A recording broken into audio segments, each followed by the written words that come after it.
আমি মা হতে চলেছি। সংবাদটা শোনার পর থেকেই সাহেবের মুখখানা ছিল গম্ভীর। ক্লিনিক থেকে বাসা পর্যন্ত তার চোয়াল ছিল কঠিন।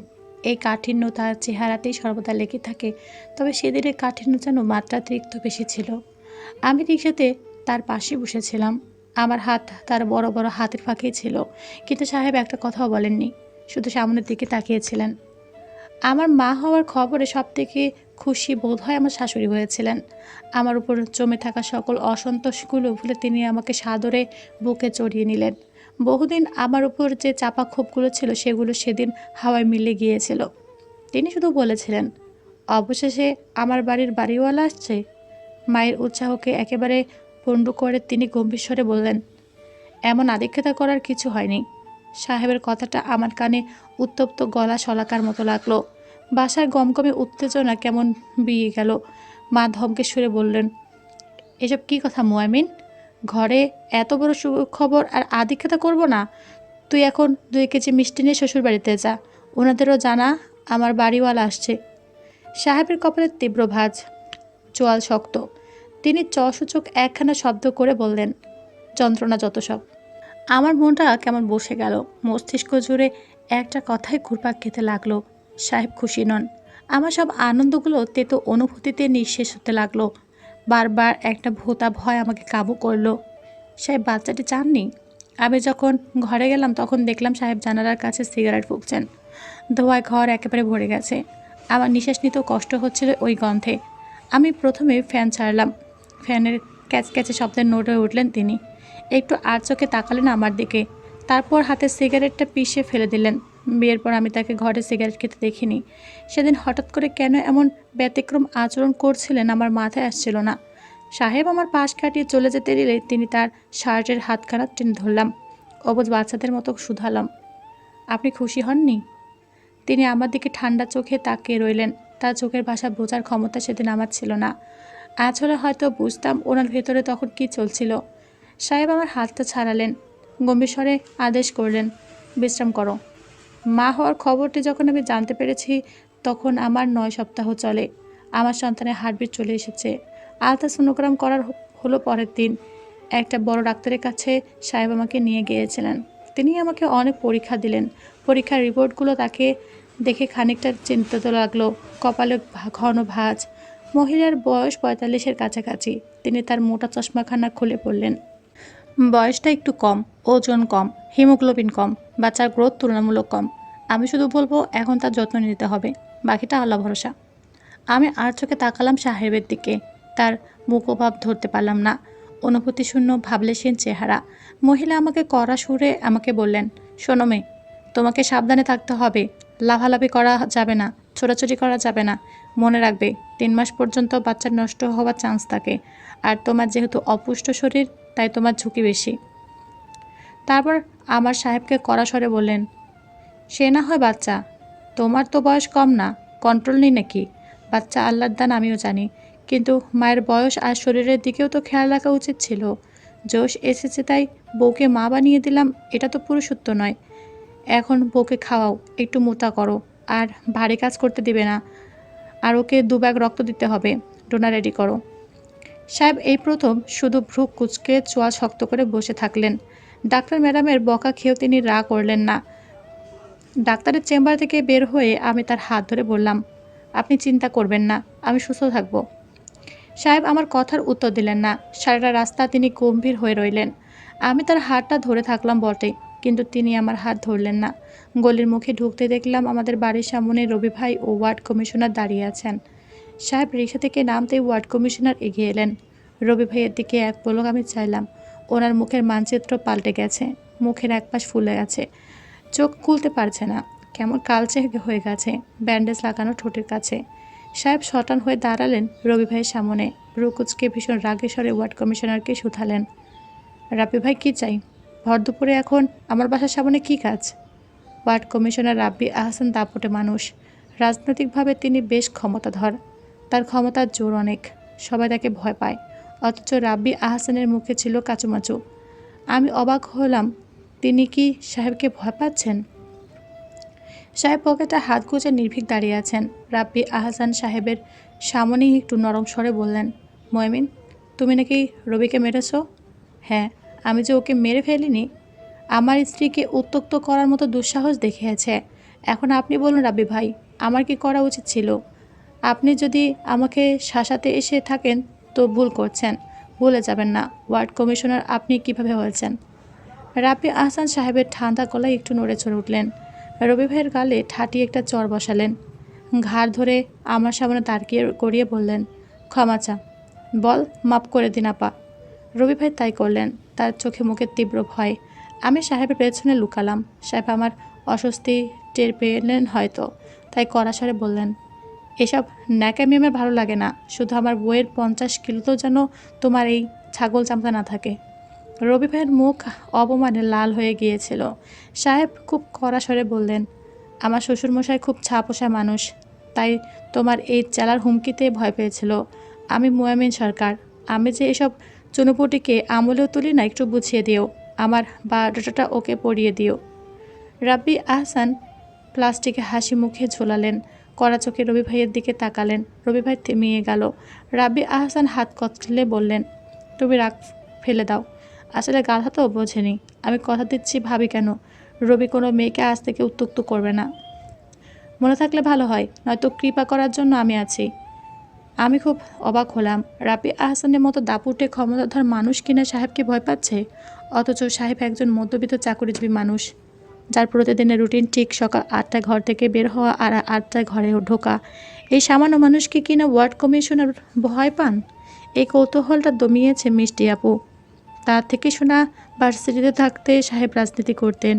উঁচু লম্বা বিধায় তার দাপট আলাদা ছিল। রাগে মানুষ বলে কেউ ঘাটাতো না। মারামারি তিনি বেশ করতেন, সেটাও একটা ভয়ের কারণ। বাবা অসুস্থ হওয়ার পর থেকে তিনি এসব থেকে সরে যান। তবে কাউন্সিলর নির্বাচনে সেবার নাকি বেশ কাজ করেছিলেন, যে কারণে রাব্বি আহসান জয়ী হয়েছেন।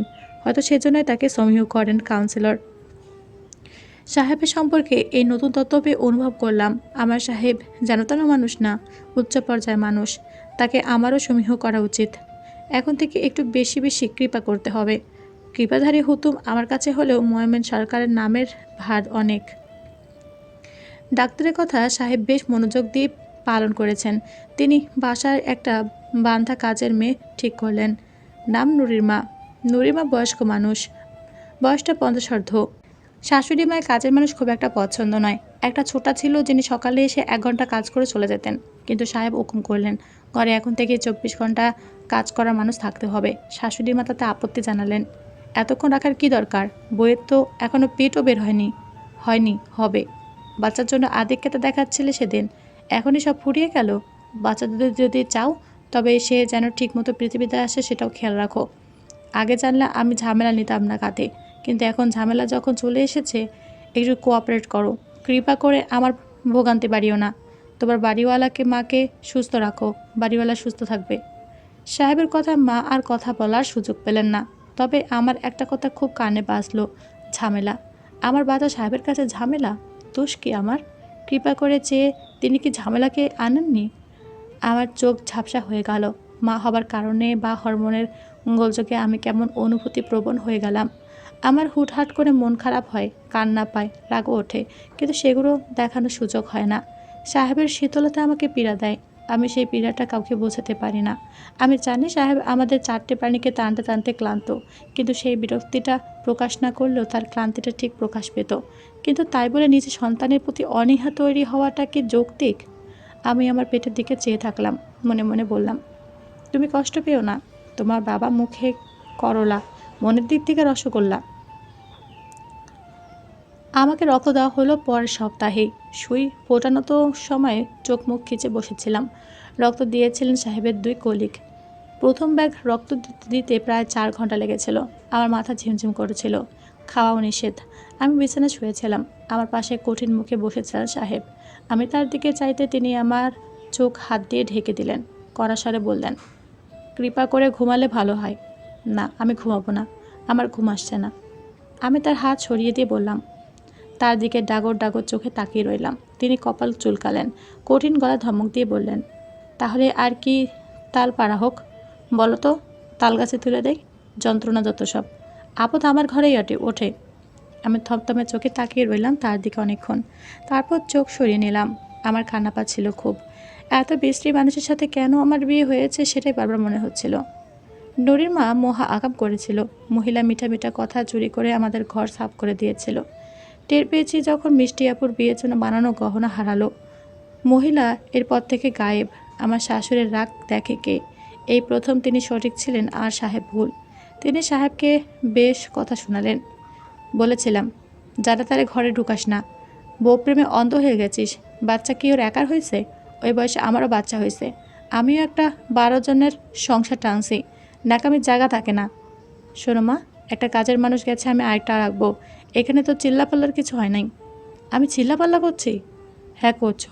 বাচ্চাটা আমিও চাইনি। হয়তো একটা ঝামেলা কাঁধে এসে পড়েছে। এখানে একটা গ্যাদার বউ নিজেকে সামলাতে হিমশিম খায়, তার উপর অপুষ্ট 2 ব্যাগ রক্ত পর্যন্ত দিতে হয়েছে। ভুলটা আমার। আমার সতর্ক হতে হতো। গবের তো আমি নিজের পায়ে নিজেই কুড়োল দিয়েছি। এমন সময় জেনেছি যে অ্যাবর্শন করানোর উপায় নেই, নয়তো আমি এই বাচ্চা নিতাম না। ওই গ্যাদা ওই 9 মাস আসলে পার করতে পারবে কিনা সন্দেহ। এখনও চলাফেরার কোনো ভরিক্কি নেই। লাফায় লাফায় সিঁড়ি থেকে নামে। আমি তো সারাক্ষণ সামনে পটের বিবি হয়ে থাকতে পারবো না। তাই আমি চাই না কোনো প্রকার রিস্ক হোক। সুতরাং আমি এবার কাজের মানুষ রাখবো। সবাই এক সমান নয়।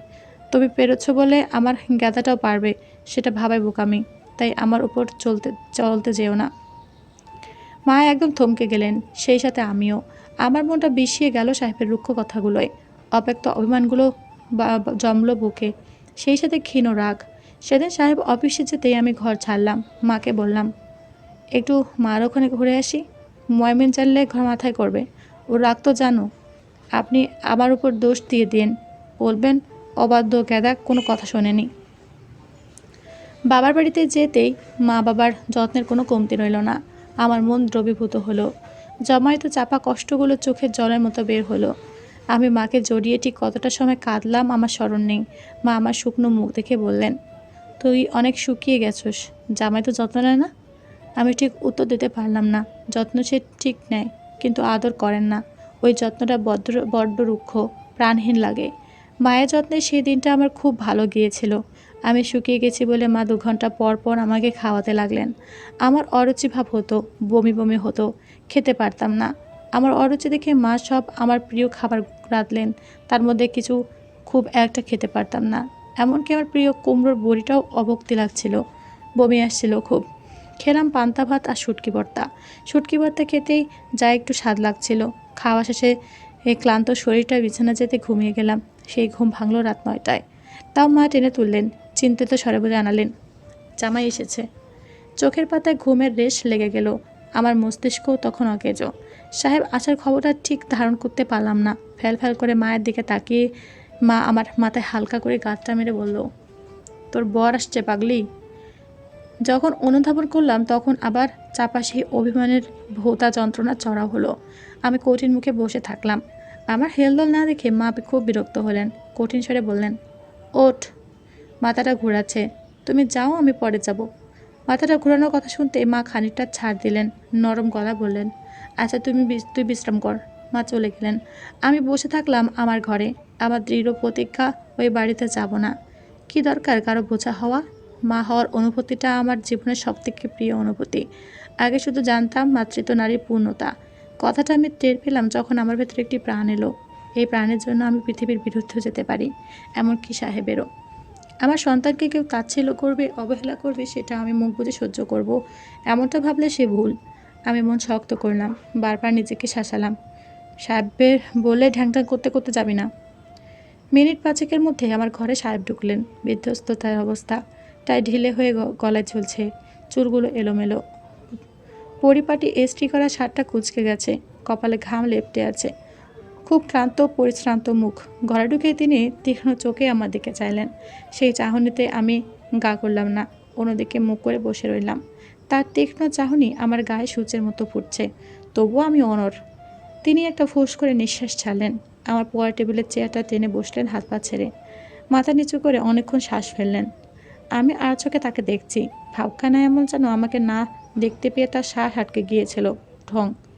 সামনে থাকলে সারাটাক্ষণ আপো যন্ত্রণা বোঝাই বলেন, আর এখন ঢং করছেন যেন তার প্রাণ উষ্ঠাগত। আমার আরও বেশি রাগ লাগলো, ফলে চোখ সরিয়ে নিলাম। তিনি একটু জিরিয়ে নিলেন যেন। তারপর এগিয়ে এসে আমার সামনে দাঁড়ালেন, গম্ভীর স্বরে শুধালেন, আমাকে না জানিয়ে একা একা এখানে আসার কারণ কি? আমি এবার তার কোটের মুখের দিকে চাইলাম। আমার নির্লিপ্ত স্বরে বললাম, আমার ইচ্ছে। ইচ্ছে? এই টিংটিংয়ে শরীর নিয়ে ফড়িংয়ের মতো লাফাতে লাফাতে বাপের বাড়ি এসে এখন ইচ্ছে দেখানো হচ্ছে? মানে একটু শান্তি আমাকে দেওয়া যায় না? সবসময় একটা ফাত্রামি করতেই হবে। শান্তি তো দিলাম, আর কি চান আপনি? একা একা এখানে এসে আমাকে শান্তি দেওয়া হয়েছে? খুব কৃপা করা হয়েছে? অবাধ্য গ্যাদা একটা। জামা কাপড় গুছিয়ে এবার কৃপা করে আমার সঙ্গে চললে ভালো হয়। শান্তি দিচ্ছে, যন্ত্রণা যত সব। আমি তীক্ষ্ণ চোখে তার দিকে তাকালাম। আমার ভেতরটা রাগে অভিমানে ভোলা যন্ত্রণা তেতো হয়ে উঠল। সাহেবের এই তিক্ত কথাগুলো নেবার ক্ষমতা হারিয়ে ফেললাম। হরমোনের গোলচোখ বা আমার জমে থাকা ক্ষোভ কিছু একটা হয়তো মাত্রা ছাড়ালো। চিৎকার করে উঠলাম মুহূর্তেই। যন্ত্রণা যখন কে বলেছে আমাকে নিয়ে আসতে? আমি বলেছি? আমি তো আপনার ঘাড়ে চেপে বসেছি। এখন আমার বাচ্চাও। তা বাপু, এত যন্ত্রণা আমাকে আর নিতে হবে না। আমি আপনার সাথে ফিরছি না। আমি কোনো সংসার করব না আপনার সাথে। আমার বাচ্চা তো আপনার জন্য একটা আপদ ঝামেলা বোঝা। নিতে হবে না ওর দায়িত্ব। আমি পালবো আমার বাচ্চা, তাও একা। আপনি এখনই এখান যাবেন, এখনই। আমার চোখে দাউ দাউ করে জ্বলছিল ক্ষোভের আগুন। আমার এমন রুদ্রমূর্তি রূপে সাহেব যেন একটু হলেও চমকালেন। তার দৃষ্টিতে বিস্ময় ছিল, কিন্তু তিনি তার মুখে প্রকাশ করলেন না। জলহস্তির কণ্ঠে শুধালেন, যাওয়া হবে না? না। কেন? যে আমার সন্তানকে মূল্য দেয় না সেই মানুষের কাছে আমি থাকবো না। আপনি চামার একটা। আমি চামার? হ্যাঁ, চামারের থেকেও অধম। ছোট লোকেরাও তার বাচ্চাদের জন্য প্রাণ দিয়ে দেয়। আর আপনি আমার সাথে যে ব্যবহার করেছেন, অসম্ভব আপনার সাথে থাকা। বলি, বাচ্চাটা কি আমি অন্যের সাথে শুয়ে এনেছি? এটা তো আপনারই বাচ্চা। একটুখানি মায়া হয় না আপনার? পাষণ্ড কোথাকার, অনুভূতি শূন্য চামার আপনি। আমি জলজলে চোখে তার দিকে তাকিয়ে কথাগুলো বললাম। রাগে আমার গা কাঁপছে, চোখে জমেছে অশ্রু, কণ্ঠ কাঁপছে। রাগে নয়, অভিমানে সে ভোঁতা যন্ত্রণা সাহেবের কপালে শিরা দপদপ করছে। তিনি আবার বলা কথাগুলো শুধু আঘাতই পাননি, প্রচণ্ড রেগেও গেছেন। কিন্তু সেই রাগটা তিনি প্রকাশ করলেন না, বরং মেঘের মতো ভারী কণ্ঠে বললেন, যে আসেনি তার প্রতি আমার কোনো মায়া নেই, বরং যে আছে তার চিন্তায় আমি আধমরা হয়ে যাচ্ছি। যাকে এখনো দেখিনি তার জন্য যে আমার সামনে ফড়িংয়ের মতো লাফিয়ে বেড়ায়, তাকে তো হারাতে পারবো না। এই মেয়ে, বয়স কত তোমার? গেদা একটা। মা হওয়া কি বোঝো তুমি? এই 9 মাসে যে কোনো কিছু হতে পারে। শুধু 9 মাসে না, ডেলিভারির সময় হতে পারে, ডেলিভারির পর হতে পারে। শরীরের নেই রক্ত, খাওয়া দাওয়া করতে পারে না, কিছু খেলে বমি করে। আসছে মা হতে। সকালে ক্লান্ত মুখটা দেখলে আমার বুকে ব্যথা হয়, অপরাধী মনে হয়। এই আমার পেয়ারার কিছু হয়ে গেলে আমি কী করব? কোথায় পাবো তাকে? এটা কি সত্যিকারের পেয়ারা যে গেলাম আর কিনে আনলাম? এটা আমার নিজস্ব পেয়ারা। কোনো ধারণা আছে প্রতিটা দিন প্রতিটা রাত আমার কেমন কাটে? রাস্তায় যখন ভিমড়ি খেয়ে উল্টে যেতে দেখলাম, আমার মনে হলো আমার দুনিয়া উল্টে গেছে। ছাগল কোথাকার। দিনরাত একটু ঠুনকা মারতে পারতাম, তাও তো পারি না। যন্ত্রণা যত সব। আমার রাগ পড়ল না তার কথায়, উল্টো রেগে গিয়ে বললাম, আমি যদি এতই গ্যাদা হই তাহলে কৃপা কৃপা করে আমার কাছে হাসা হতো কেন? মনে ছিল না এর ফলাফল একটা জীবন হতে পারে? বুইরার চামার একটা। রাতের বেলা হলে তো হুঁশ থাকে না, যন্ত্রণা যত সব। তখন কি জানতাম যে গ্যাদার গর্বে এত দুর্বল? গ্যাদা এত দুর্বল, একেবারের মতো হারানোর অবস্থা হবে আমার। জানলে ত্রিসীমানাতেও আসতাম না। জানলে কি আমাকে মির্সেপে সাজিয়ে রাখতেন? তিনি ঝুঁকে এলেন, আমার মুখখানা নিজের হাতে নিয়ে ঠোঁট ছুঁড়েন আমার অশ্রুসিক্ত চোখে। এই স্পর্শে আমি কেঁপে উঠলাম। তিনি আমার চোখে চোখ রেখে নরম সুরে বললেন, হ্যাঁ তাই করতাম। পারলে আমার পেয়ারাটাকে আমি মিডসেফে তুলে রাখতাম। আমি তার দিকে তলমলে চোখে তাকিয়ে আছি। তার কঠিন মুখখানা আর কঠিন লাগলো না। তিনি অগণিত চুমু খেলেন আমার মুখে। তার বেপরোয়া উষ্ণ ছোঁয়াগুলো আমার জমে থাকা অভিমান রাগগুলোকে একটু একটু করে গলিয়ে দিল। চোখে জমলো অবাধ অশ্রু। আমি ভ্যা ভ্যা করে কাঁদতে লাগলাম। আগুনের তাপে যেমন মোম গলে যায়, আমিও সাহেবের আলিঙ্গনে নির্লজ্জের মতো গলে গেলাম। সাহেব আমার মুখখানা আজলায় ভুলে সেই প্রথমবার নরম গলায় নিজের কথা বললেন। আমার অনুভূতিগুলো জড়ো আলগা দরদ আসে না। আমার চিন্তা চেতনাগুলো শুধু আমার সামনে থাকা মানুষদের ঘিরে, যাদের প্রতিনিয়ত চোখের সামনে দেখি আমি শুধু তাদেরকেই চাই।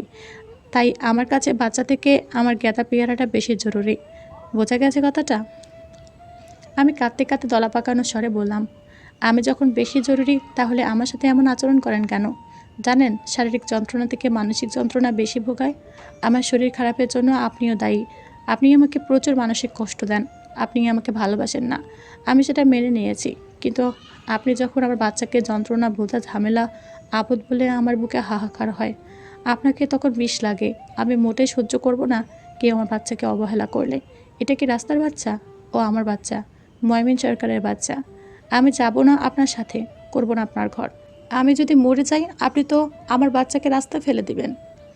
তিনি আমার অভিযোগগুলো খুব শান্তভাবে শুনলেন, রাগ দেখালেন না। সেই প্রথম তিনি এতটা শান্ত ছিলেন। আমাদের 11 মাসের সাংসারিক জীবনে সেই প্রথম তিনি আমাকে তার সামনেই মেলতে দিলেন।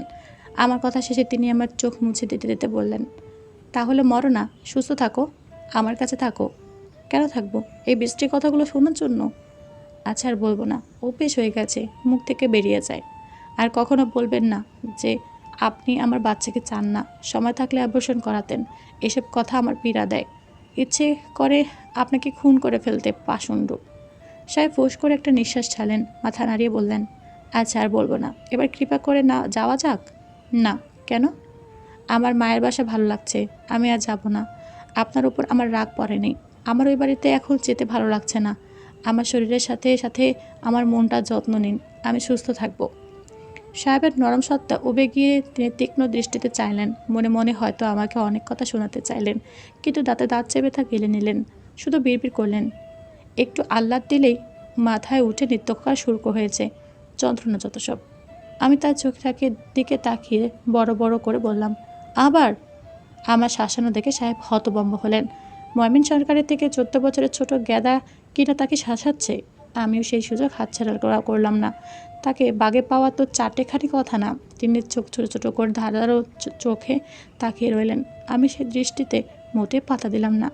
এতটুকু তো জানি, কোথাও না কোথাও পরিবারের সবার মতো আমি সাহেবের চরম দুর্বলতা। সাহেব বাধ্য হলেন সেদিন আমাদের বাড়ি থাকতে। রাতে আমি শুটকি ভর্তা দিয়ে 2-3 লোকমাই খেতে পারলাম। বেশি খেলে গা গোলায়। সাহেব সেটা আর চোখে দেখলেন। যেহেতু কথা দিয়েছেন তাই কিছু বলতে পারলেন না। রাতে ঘুমাতে খুব যন্ত্রণা হলো। এপাশ ওপাশ করেও আমার ঘুম এলো না। সাহেব আমার চোখের উপর হাত রেখে ঢেকে দিলেন। গম্ভীর স্বরে বললেন, ঘুমো। ঘুম আসছে না, দুপুরে অনেক ঘুমিয়েছি। তাহলে চোর পাহারা দাও। আপনি এমন কেন চামার? একটু ভালোবাসার কথা বলতে পারেন না? নখটামি আমার ভালো লাগে না। কি ভালো লাগে শুনি? বলা যাবে না। কেন? গ্যাদাদের এত জানতে নেই। মা হতে যাচ্ছি আমি। সাহেব মৃদু হাসলেন। অতঃপর আমার গালে একটা কামড় দিয়ে বললেন, মা হলে কেউ বড় হয় না, গতরে আর বয়সে হতে হয়। বেয়ারা মাথা ভর্তি শুধু পোকাই। বাড়ি গেলে পরিষ্কার করে দিব। সাহেবের সাথে কথা বলতে বলতে কখন ঘুমিয়ে গিয়েছিলাম টের পাইনি। তবে সাহেবের হয়তো ঘুম এলো না। তিনি সারা রাত শুধু আমাকেই দেখলেন, নীরব, নিশ্চুপ, শান্ত দৃষ্টিতে।